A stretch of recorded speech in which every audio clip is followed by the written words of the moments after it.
নমরুদ্রে বিদায় করছে কে? হ্যাঁ, ঠ্যাং ভাঙা ছোট্ট মশা।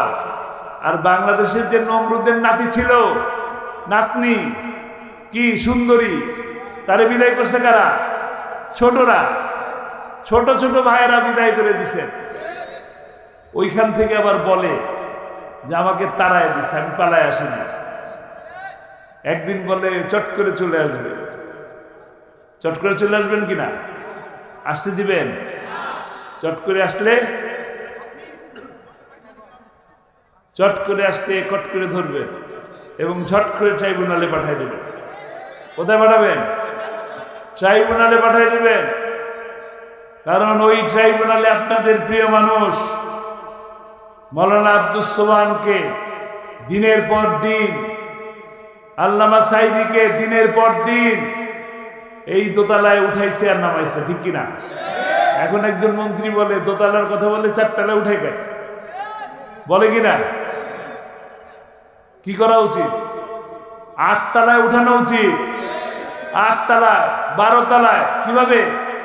হাঁটায় হাঁটায় উঠানো উচিত। কেন? কারণ তারা কি ছিল? চোর ছিল, চোর। গলা খুলে বলেন, কি ছিল?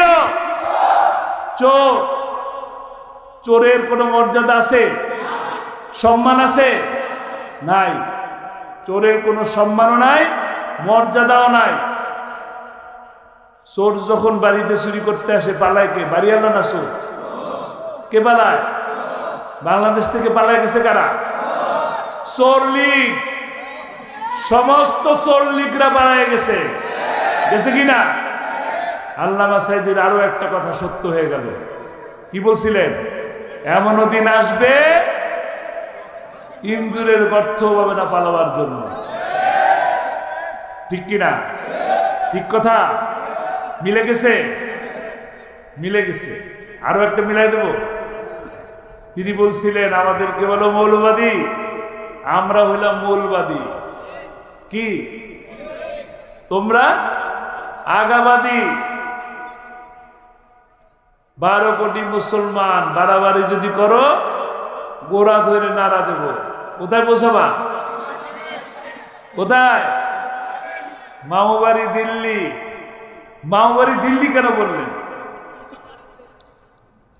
বলতে তো পারতেন যে লন্ডন যাবে, এমন ধাক্কা দেব যে পৌঁছাবার লন্ডনে। বলতে পারতেন না? লন্ডনে তার বোনের বাড়ি, লন্ডনে একটা তার ভাগ্নি আছে, এমপি মন্ত্রী, তারও শেষ। শেষ কিনা? চোর পরিবার সব শেষ। ঠিক বলছি? বলতে পারতেন না লন্ডন? বলতে পারতেন না আমেরিকা? তার এক ছেলে চোর, থাকে না আমেরিকায়? বলতে পারতেন না? কিন্তু বলেন নাই। কি বলছেন?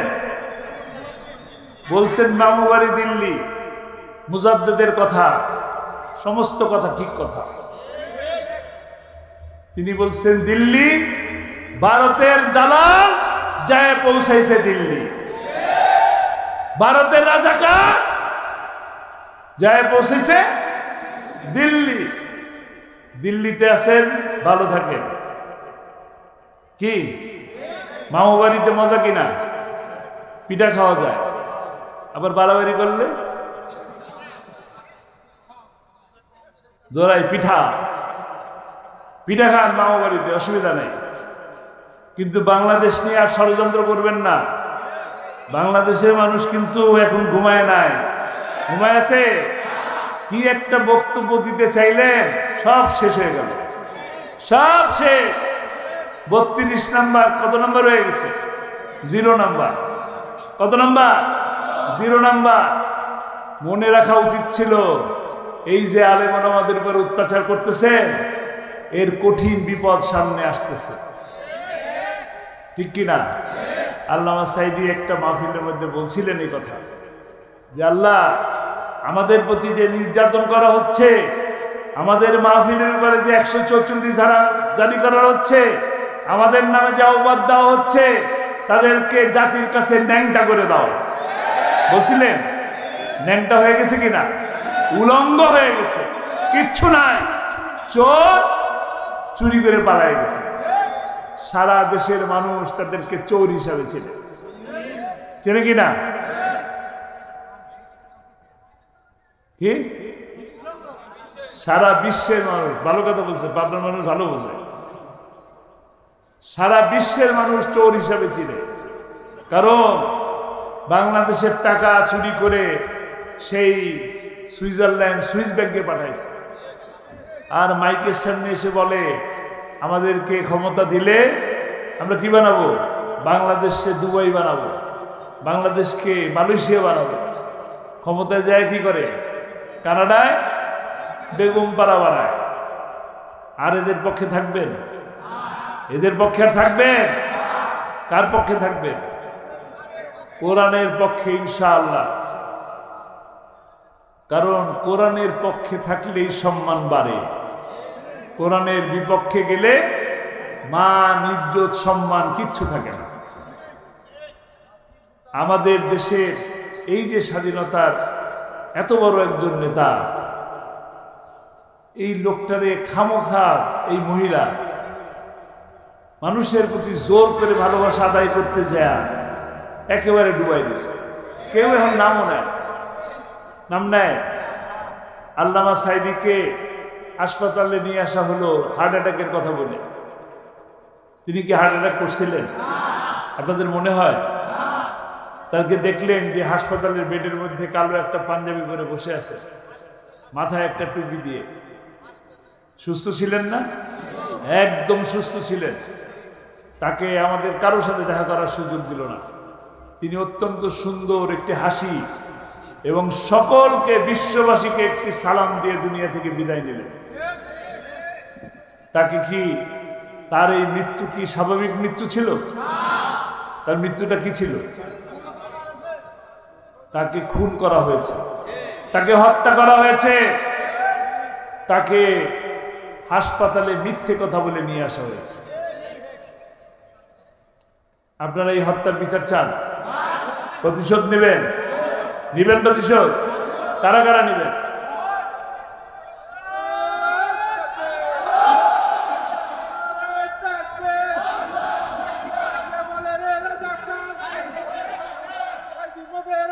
দুটি ইচ্ছা ছিল, দুটি স্বপ্ন, দুটি ইচ্ছা। এক ইচ্ছা হলো তিনি মাহফিলের মধ্যে হাত তুলে আল্লাহর দরবারে বলতেন, আল্লাহ আমাকে শহীদি মৃত্যু দিও। বলতেন কিনা?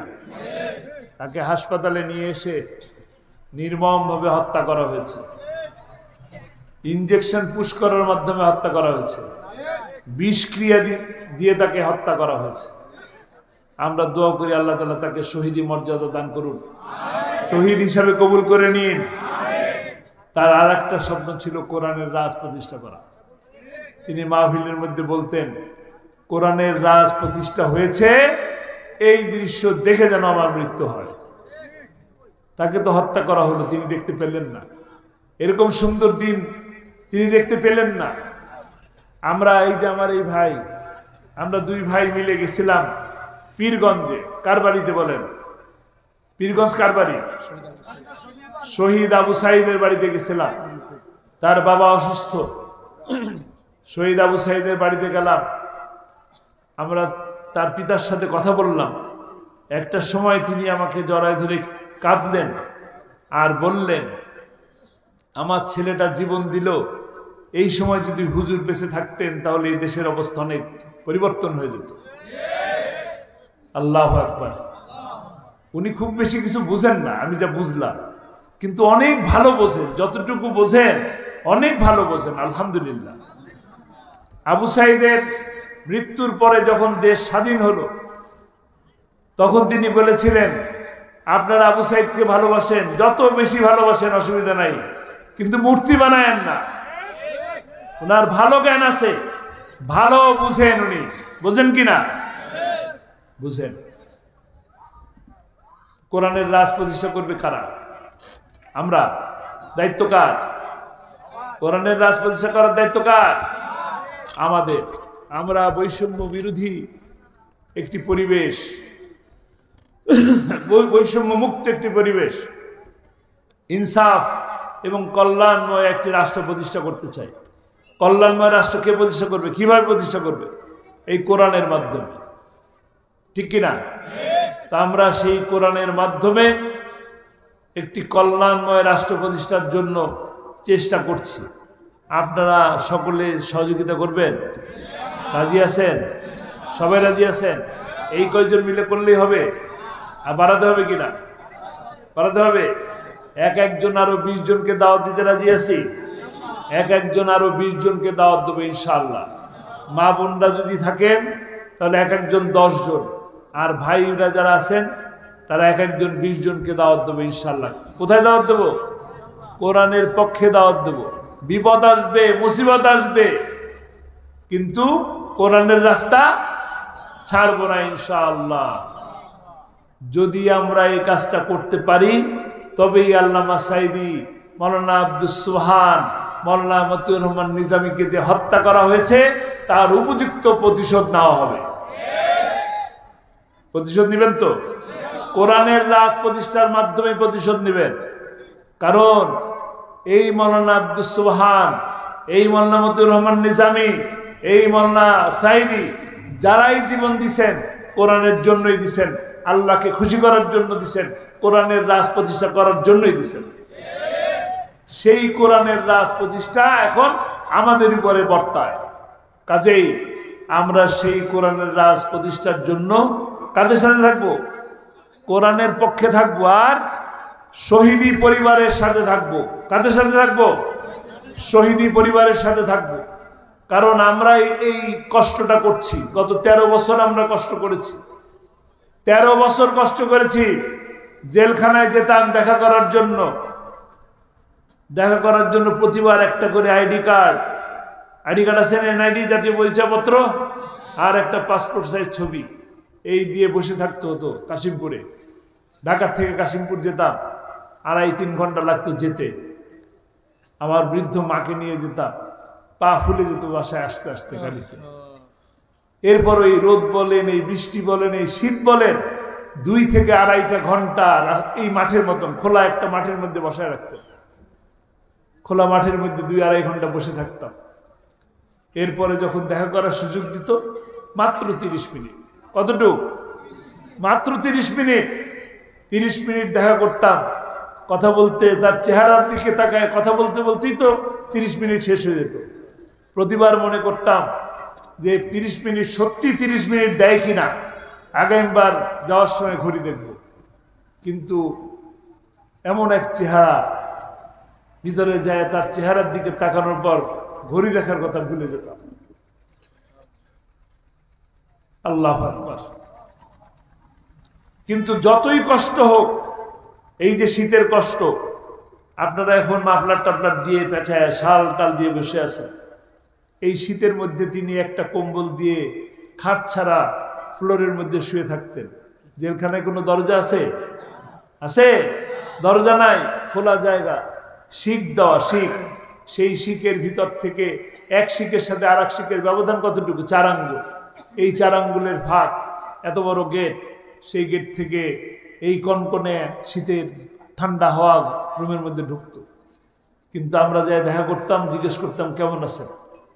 সেই যে হাসপাতালের নিচে যেভাবে বলছিলেন আলহামদুলিল্লাহ, আল্লাহ অনেক ভালো রেখেছে, ঠিক তেমনি প্রতিবার তিনি বলতেন আলহামদুলিল্লাহ, অনেক ভালো রেখেছে। আপনাদের প্রিয় মানুষ এই মাওলানা আব্দুস সুবহান সাহেব হাসপাতালের বারান্দায় শোয়া, সারা জীবনেও তার এরকম কোনো কষ্ট করতে হয়নি, এমন কোনো অপরাধ করেন নাই, এমন অভাবী পরিবার তিনি ছিলেন না। কিন্তু সেইখানে তাকে রাখা হয়েছে, তারপরও তিনি বলেছেন আলহামদুলিল্লাহ, আল্লাহ অনেক ভালো রেখেছে। আমরা বলতে রাজি আছি। কার জন্য? আল্লাহর জন্য। আল্লাহ খুশি, সারা দুনিয়া খুশি। সারা দুনিয়া বেজার, কোনো অসুবিধা নাই, আল্লাহ খুশি। আর যদি আল্লাহ খুশি না হয়, সারা দুনিয়া খুশি হয়, লাভ হবে? লাভ হবে? লাভ হবে না। কাজেই তারা জীবন দিছেন, সফল হয়েছেন কোরআনের জন্য, আল্লাহর জন্য।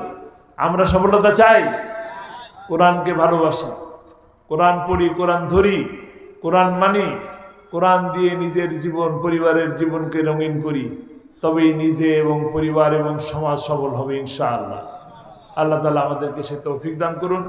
আমা তৌফিক ইল্লা বিল্লাহ। আসসালামু আলাইকুম ওয়া